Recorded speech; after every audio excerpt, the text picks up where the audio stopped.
So here we are on a beautiful sunny day in Southern California, overlooking the Pacific Ocean, sitting here in the Psychedelic Salon after having survived a few more adventures in the mountains. And I'm here to talk with my dear friend Matt Pallamarys, about his new book, Spirit Matters. And what I find really unique about this book is that, you know, you've been writing for, I guess, probably 25 years or more, and teaching writing. And as far as I know, this is your it's the first nonfiction work I've read that you've done. And you've probably done other nonfiction, but this is the first one. It's a memoir. So what prompted that decision? How did you get from Land Without Evil, which I think is one of the most brilliant novels about shamanism I've read, into a reality-based mode? Well, thank you. And I didn't plan to say those things. I really appreciate that. I've been researching shamanism all my life. I was into lots of things when I was younger, and then I read Carlos Castaneda books when I was 18, which made a big impression, and I began researching shamanism. And I went through a phase in my life where I did lots of altered states research as a very young man. I won't get into all that because it's in the book. But I was researching, and I took off. I finally got to the point where I took 13 years of my life off and didn't do anything at all. I wouldn't take aspirin if I had a headache, coffee, nothing. And I was a vegetarian for 23 years. And through all my research, I got connected to a gentleman by the name of Terence McKenna, who really opened my eyes to some things about the plants. So I was writing novels. I've written, I think, 9 novels, published 2 of them. And I was writing a novel about shape-shifting. And I was researching the lycanthropy mythos. And lycanthropy, for those of you who don't know, is basically the werewolf mythos, which gets into shape-shifting. And I discovered through my research at university libraries that there's a lot of shape-shifting, particularly in South America, tied in with visionary plants. So I did some extensive research on visionary plants. And I wrote a novel about a guy who became a shapeshifter, and I almost got it published, but didn't happen for whatever reasons. But I was really drawn into the plants and the things that they could bring. So I first read about ayahuasca, I believe it was 1990, and I knew quite a bit about it because I read everything I could get on it at the time, which wasn't very much. This was at University Library, UC California, actually. And I was on a mission to find it, and it took me just about 10 years. And I found it. So I got myself somehow invited to spend time with a shaman from Peru, and got to experience it firsthand. And it really changed my life incredibly. And so I started to pursue it more and more and more. And at this point in time, I've been working with it for 9 years. I've been to the jungle like 10 times doing extended plant diets. And there was a period there a few years back where I was doing it roughly 30 times a year. And what was happening was, as my life was unfolding and developing and going down this path, is that my life started getting weirder than anything that I could write about. And then I suddenly realized that, it wasn't so sudden, I guess, but my life was weirder than anything I could think up and imagine. And I also figured out that a lot of the things in my life that I thought were like normal, like I thought everybody grows up like this, I found out it was actually quite unusual. So I got pushed by a lot of people to really record my experiences, and through all that, things evolved, and the book came out of it. And it's been really wonderful so far. It's doing very good. Well, you know, I can attest to the fact that your life is quite unusual. In fact, of course, I read the manuscript a number of months ago, and I'm on my second read of the book now. And to be honest, you know, I'm amazed that you're both alive and not in jail, quite frankly. I mean, it starts out with you growing up in a concrete Irish Catholic ghetto, and some of the experiences were, to me, just totally horrific, because I grew up in sort of a Ozzie and Harriet kind of environment, and didn't grow up on the street. And I hope that some of our friends here in the salon, particularly young people who might be having a difficult time of it, whether they're in an inner city situation or in a deeply conservative religious family or whatever. We all have our own difficulties going through life, but I think there's a lot of inspiration here for people to see that spirit really does matter. I don't think we've mentioned the title of the book is Spirit Matters, and for somebody who can go from being a small child and have his father try to burn the house down around him and still be somewhat sane, and I use that word loosely. It's an amazing story. Actually, it reads, it's a page turner.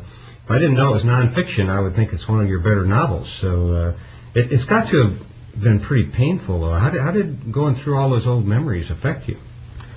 It was fascinating, because part of the journey with ayahuasca and plants is figuring out who you are and why are you here.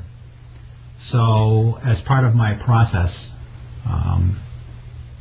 working and going through my life, it was fascinating, because I remembered things a certain way, and then you recall the memory, and then you suddenly realize that you really find out kind of full of shit.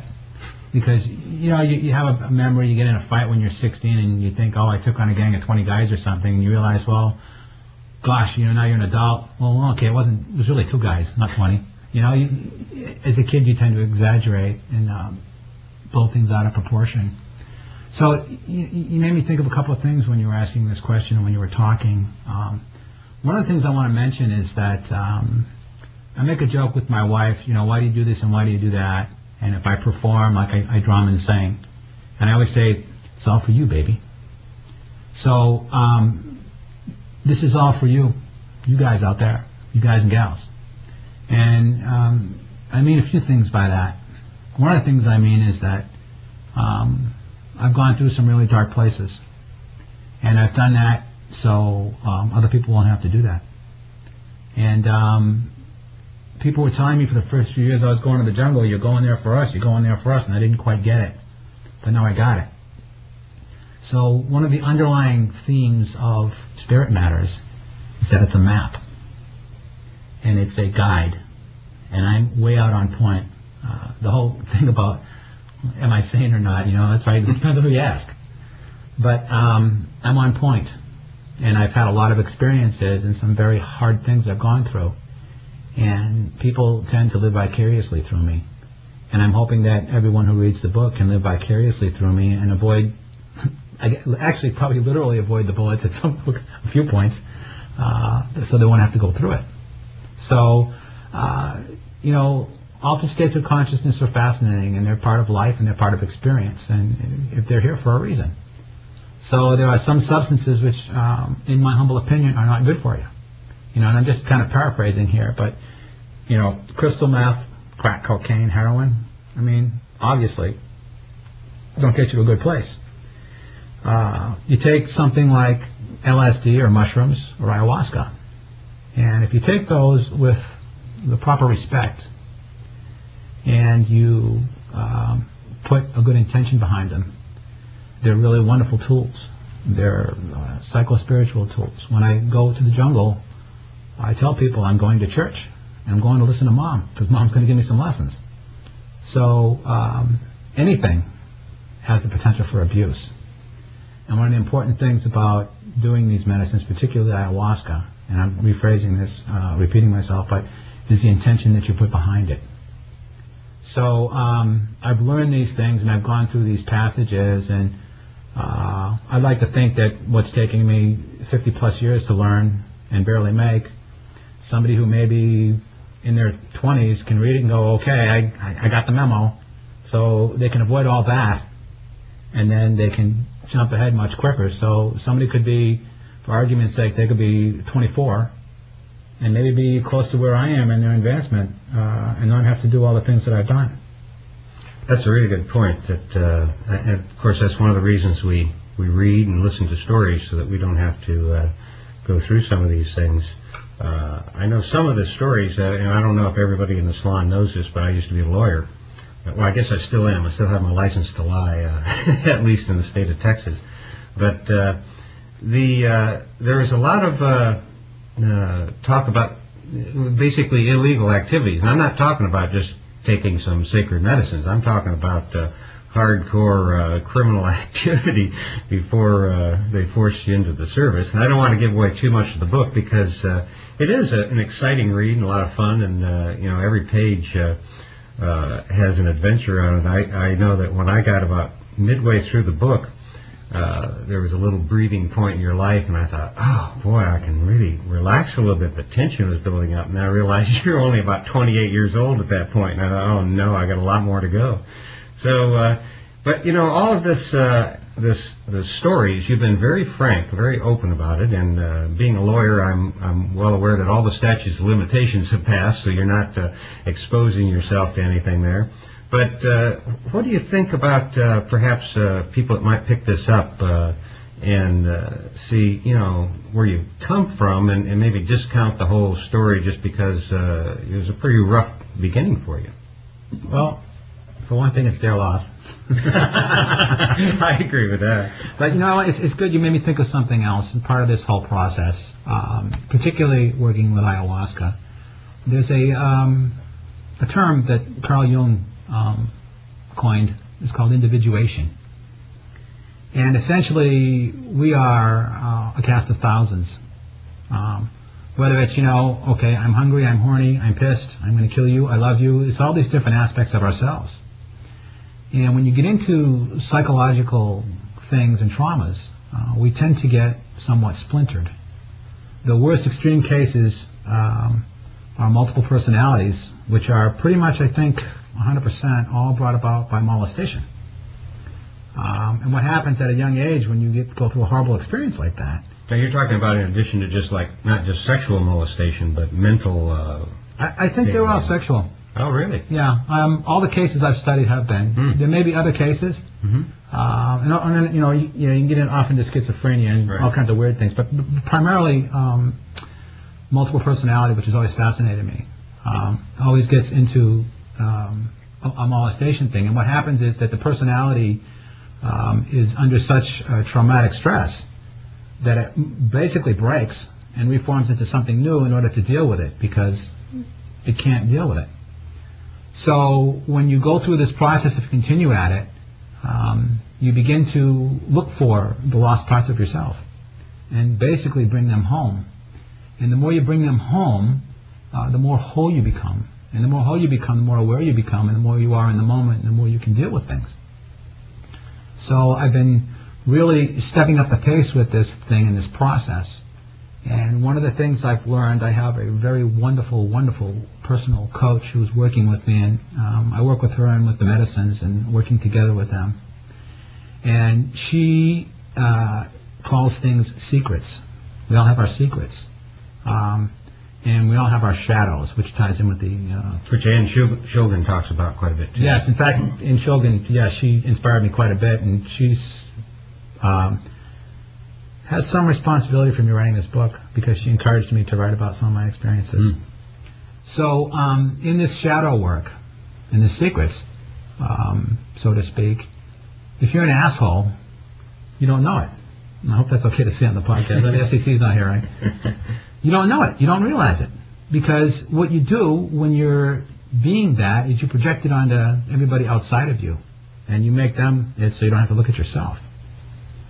So the key is to find your secrets and to reveal them so you can deal with them properly. I consider myself to be blessed because I was never molested or any of that weird sexual shit, thank God. But anybody who has, and it's happened to other members of my family, when you're a kid and you're molested, and something horrible like that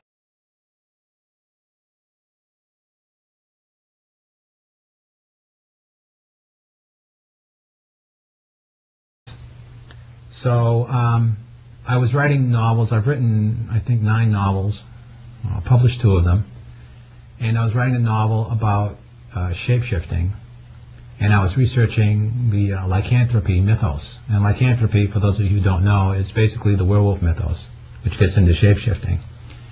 And I discovered through my research at university libraries that there's a lot of shape-shifting, particularly in South America, tied in with all that because it's in the book. But I was researching and I took off. I finally got to the point where I took 13 years of my life off and didn't do anything at all. I wouldn't take aspirin if I had a headache, coffee, nothing. And I was a vegetarian for 23 years. And through all my research, I got connected to a gentleman by the name of Terence McKenna, who really opened my eyes to some things about the plants. So here we are on a beautiful sunny day in Southern California, overlooking the Pacific Ocean, sitting here in the Psychedelic Salon after having survived a few more adventures in the mountains. And I'm here to talk with my dear friend Matt Pallamarys, about his new book, Spirit Matters. And what I find really unique about this book is that, you know, you've been writing for, I guess, probably 25 years or more, and teaching writing. And as far as I know, this is your it's the first nonfiction work I've read that you've done. And you've probably done other nonfiction, but this is the first one. It's a memoir. So what prompted that decision? How did you get from Land Without Evil, which I think is one of the most brilliant novels about shamanism I've read, into a reality-based mode? Well, thank you. And I didn't plan to say those things. I really appreciate that. I've been researching shamanism all my life. I was into lots of things when I was younger, and then I read Carlos Castaneda books when I was 18, which made a big impression, and I began researching shamanism. And I went through a phase in my life where I did lots of altered states research as a very young man. I won't get into